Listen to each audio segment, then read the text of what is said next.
Chapter 15. Grayle.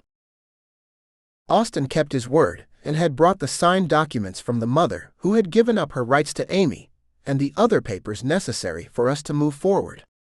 He knew all the procedures and some well-placed lawyer friends who expedited the termination of parental rights, court-ordered physical custody, where he could finally bring my baby girl to me. Once I took the court documents to my lawyer to look over them, because I didn't specialize in family law, I was satisfied. I signed the papers and took custody of my baby. Austin didn't want physical custody, only visitation rights. As I read through the papers, my lawyer explained that Austin would have to pay child support. I wondered if he had paid attention to the small print. I was sure Austin hadn't read that part or overlooked it, because I knew Austin to be a Scrooge, or for want of a better word, a man who was frugal with his money. Unless it was something he liked, then the sky was the limit. He'd select the things he liked to spend his money on, like expensive suits and furniture for an apartment I'd paid for in the years we lived together. I'd met him at a party, slept with him, and let him convince me that I needed a larger space and a better address in Manhattan, and to please him I agreed to buy it. Even when he moved in and I was no longer living in New York, I paid for everything. Now I had to face the fact that Austin would probably expect me to meet all the expenses associated with Amy, including pay for a nurse. I didn't want much from Austin, and he offered as little as possible when it came to Amy. His excuse was he was traveling for business, and he might not be around to see her, or take her for a few weeks out of the year, because his schedule was an unknown. We'd agreed on that, as well as she would have my surname. Now for the hard part. I'd been up half the night, now it was early in the morning, and there was no way I could work with a young baby. I didn't know motherhood was this fucking hard. I tried to rouse Austin, but he'd come in late after playing with the baby, and leaving to go on what I thought was a date, even if he didn't admit to it. I didn't know why he was being so secretive, because I was past caring about what the fuck he did. I just wanted him to find someone and leave me and Amy the hell alone. I heard him sneak in, even though he tried not to wake me, but the hardwood flooring squeaked. I really need to install new wood, I thought, as I opened the door to the adjoining room to check in on my baby girl. Finally she'd gone to sleep, and I was relieved. I had to get around to coffee, tea, and pick up some coffee and tea as an excuse to see Caden. I wanted to see him and try to come to a compromise about our relationship, but I couldn't do that, because I had Austin living here, and I needed him for a while, until I could get some help, and then I remembered that Lane's husband was a nurse, and I wondered if he'd consider helping me out. Opening the door to the room where Austin slept, I knocked first, and when he didn't answer I entered. Austin. Austin. Yeah. What is it, Gray? Watch the baby until I get back. Do you want some coffee? Yeah, bring me an espresso, Austin answered in a groggy voice. You'll have to sleep in her room until I get back. Get up and go in the room. For the first time, he did something without an argument. He reached for a sheet and threw it over him like a toga, and marched half asleep into the baby's room next to mine, and fell across the bed. Amy slept soundly in her bassinet when I leaned against the doorjamb and watched both of them. It was a good thing for me that Amy didn't wake, because it would be me tending to her, because Austin didn't have the patience or the right attitude it would take to do this day in and day out. I was glad I'd learned early that Austin wasn't the kind of guy you could depend on to have parental instincts. He couldn't be counted on for much of anything, and that was why I had to get to Cade's store and get back quickly before Amy woke. Austin. She shouldn't wake up. She had her bottle, I whispered in his ear. He moaned something, and I tiptoed out of the room and out of the house, and started my SUV. When I reached Caden's shop, I parked in front of it. Looking around, I didn't see his Jeep. There were only 2 cars parked, but I knew Caden would show up, because as it belonged to him, he had to be. I just had to be there waiting.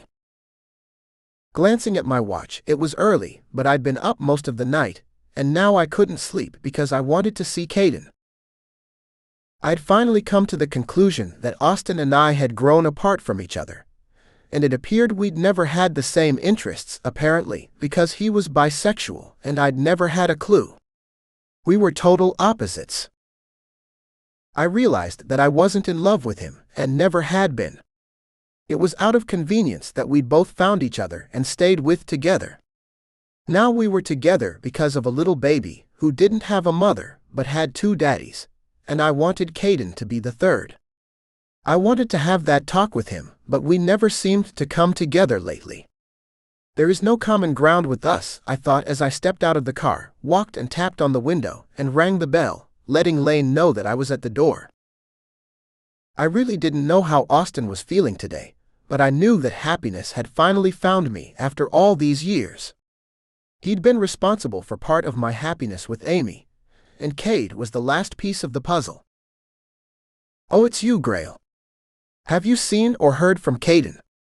I walked in, and I didn't know how to take that statement. "Didn't you see him last night?" I said, after sitting at a counter in the tea section. "Brian, will you steep me a cup of green tea?" He raised an eyebrow. "I have to switch for a while. I'm on daddy duty and I've been up for hours. I don't need coffee, I need something that's going to calm me down." Glancing over at Lane staring at me confused, I said, "What happened to Caden?" "I called his phone last night, over and over, and he never answered. The last time we were together, we were driving out to a club, and he took a side tour by your house, and we saw you, Austin, and a baby, playing around in the living area. You need to cover up that window if you don't want everyone in the neighborhood to know what's going on.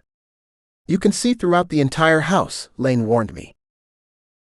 I never thought about putting coverings on the picture window that had been open like that since I was a boy. My mother loved that window because she wanted the neighbors to see her furniture and plants and the large Christmas tree she displayed each year. It was sort of a welcome mat to our home for everyone to see that there wasn't anything to hide, and everyone was welcome to take a peek inside the Meadows' beautiful happy home. When I was a teenager and in college, I'd brought all my boyfriends home. We'd sit in front of the fireplace, which was lit year-round because my mother didn't like a drafty house and the neighborhood could see me kissing my boyfriends. When Nevermore wasn't as progressive as it was now, when I came home, we were the talk of the town until it died out, and we were no longer the Saturday night distractions like a new show on television or fodder for gossip. "There's Caden's Jeep driving up now, and he looks like shit," Lane said as he marched to the door with a sour look. I followed closely behind him. To my surprise, he had this young guy, Shaun, that's what he said his name was, trailing behind him, and if Caden looked like shit, Shaun looked like shit warmed over. Their clothes were rumpled, and normally everything Caden wore was neat and ironed. He'd even ironed his jeans and his tees were clean, but the white tee looked like he had blood stains, until he passed the window and I could see that it was wine stains and something else I didn't recognize. Perhaps some kind of food. When Caden opened the door. "What the fuck, Caden? Scott and I left you last night and you said that you were tired and going home, and now you stroll in here drunk and late. I can smell you. I thought I had acted like a child. How are you going to run this business when you don't show up on time?" "That's why I pay you, Lane. I'm not feeling good, so don't bust my balls this early in the morning." Caden glanced over at me, barely giving a wink or a nod. I didn't expect either, but I did expect a better reception than the one I got. "Shaun, get me a coffee," Cade demanded. "Sure, baby." "Sure, baby." Where the fuck did that come from? He didn't even know this little arrogant creep, and he was answering to baby. Caden, who looked completely wasted, ambled to his office in the back. I turned and looked at him and realized that once again, this wasn't the right time to speak to Caden. If he saw me last night with Austin, then I knew he didn't understand, and we wouldn't have a chance to talk about that. I turned to Shaun. "What are you doing?" "I'm going to get Caden and myself a cup of coffee," Shaun said, and stared at me and then turned to go behind the counter. If I knew Lane, but I didn't know him that well, but I knew I didn't have to say very much because he would take over. He thought of the coffee and tea shop as his baby, and he was protecting it along with Caden. "And who the fuck are you?" Lane questioned, his surly tone expressing his displeasure with Shaun. "I'm the next," Shaun said, stopping in his tracks and offering me a sly smile. "The next what?" "The next person that I will ban from this coffee shop. The next one to get thrown out by Brian." He glanced over at Brian, and with his powerful arms lined with tattoos, a wide chest that even I thought was impressive, turned and gave Shaun a menacing smile. There wasn't anything threatening about Brian, but he could affect this look on his face, narrowed eyes and furrowed brow, that would make anyone stop and think twice about crossing him or Lane. To prevent any problems in the shop, Brian had Caden's coffee ready. "I'll give it to Caden," Brian said, "and your coffee, you'll have to pay for it." Shaun pulled out some soiled dollars and a few quarters and threw them on the counter, raised his eyes, furrowed his brow, and aimed a fuck you look at Brian and then me. "Keep the change. And here is your tip," Shaun said, placing a penny on the counter. I didn't know that they still had pennies in circulation. Brian wasn't insulted by that gesture because he reached for the penny and placed it in his pocket. Then he stepped out from behind the counter with Cade's coffee in his hand, heading in the direction of Cade's office. Before Brian took one more step, he turned to Shaun, brushed past him, stopped, met his eyes, and said, "That's how I got rich. 1 penny at a time." He smiled, and Shaun grimaced and moved away from Brian. "And what are you looking at?" he said to me. "I'm looking at an arrogant little pissant who knows nothing about men and has no respect for anyone. I pity you. I wouldn't want to be his age again to save my life, because with his attitude he had nothing to look forward to, but a lot of heartache. I'd gone through that, and I didn't relish being that arrogant and insecure again. I decided that I had more to do than wait until Caden realized that I was for real, and I would be there when he needed me the most, and if he didn't, then I had a baby I needed to raise because the other father would not." He was in the same mindset when I first met him, and Austin hadn't grown any.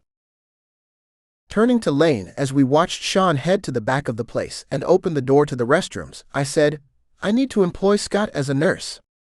I'm willing to pay him well. Maybe enough where he can afford to have some quality time with you." Lane smiled. "I'll talk to him because he just lost his part-time job."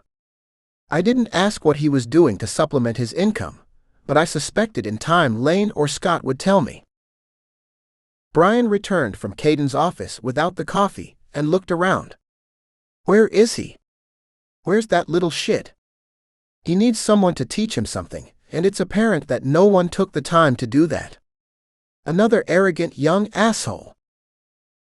I couldn't help thinking that I was young and arrogant too, but my father and mother had taken the time to explain to me that I had to maintain a set of values, and I couldn't get everything I wanted just because I saw it and thought I'd been entitled to it. I had to learn the hard way, just like Shaun would have to learn that way. Therefore, whenever I walked out of coffee, tea, and thee, I had to leave Caden behind and concentrate on more important things. I had a baby and my father who depended on me being there when they needed me the most. After careful thought, I realized I was once Caden's age, and I'd gone through the uncertainties that he now faced, to which I was a contributing participant, and he would have to work out this on his own.